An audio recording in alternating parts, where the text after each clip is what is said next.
Hey guys, Holly here from Cheeky Tea. I woke up this morning and I thought, you know what? I need to teach you guys a simple trick that's going to revolutionize your Japanese tea experience. And what that trick is, it's called Mizudashi. Basically, loosely translated, that means cold brew. So I'm going to teach you how to do cold brew tea. We're going to start with the vessel. So I have one of these. It's actually designed for making Mizudashi tea. It has a filter in it that comes out. And the reason it has a filter is because you don't really need to take the tea leaves out of the cold brew. You can just leave them in there as long as you want because they basically reach a saturation point where they don't release anything else and you don't get bitter tea because it's slow released into the water. And do me a favor, we don't sell these at Cheeky Tea, but if enough of you are interested in this container, we might start selling it. It's fantastic. I couldn't live without it. I make this every single night because you brew it overnight. Now, that's the vessel, so you need a jug, a glass jug, or a pitcher of something to make the tea in. We're going to do Sensational Sai, or kabusecha, from Chiran, which is an area in Kagoshima. It kind of overlooks Sakurajima, which is the volcano there, the live volcano. So it goes through an extra process of washing the leaves before it's actually processed. This tea is lovely. It's been covered for a couple of weeks before harvest, so it rounds the taste out and it also boosts, amplifies the nutrition in it. And it has a little bit of an oceanic taste to it because it's so close to the ocean. So that's what we're going to use for our cold brew. And before I kind of started the video, I put a new pack in this chazutsu, and this keeps it uber fresh. So we've got our tea, we've got our vessel, and you're going to need your scoop. So we're going to put three scoops of tea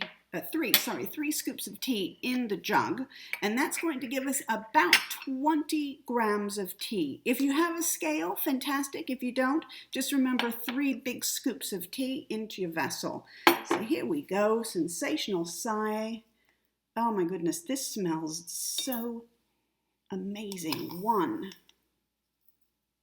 2, and it looks like a lot of tea, but it's not because you've got a huge amount that it makes. 1, 2, 3, there you go.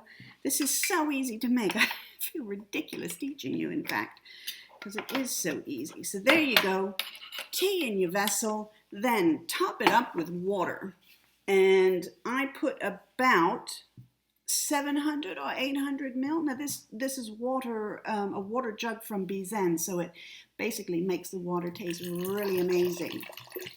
And just fill up the container like that, all the way up. And this thing, it actually has a little square dot on it, but I always fill it up a little bit more because I'm kind of greedy like that. So I fill it right up to the top.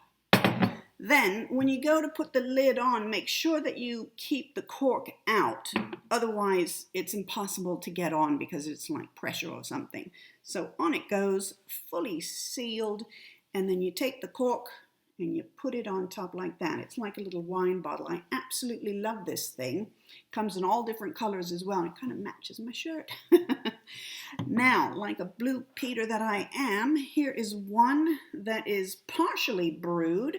It's been in this container for about an hour, and it's just doing its thing. I'm going to stick that in the fridge and literally pop it in the fridge, make it every night, pop it in the fridge, let it brew for a minimum of 4 hours, anywhere up to a full-on day. And like I said, the tea leaves reach a certain saturation point where they don't release any more of the goodness, and it's slowly released, so there's not a lot of caffeine in it, so it's great for kids. And this is a bottle I made earlier in a little smaller to-go container.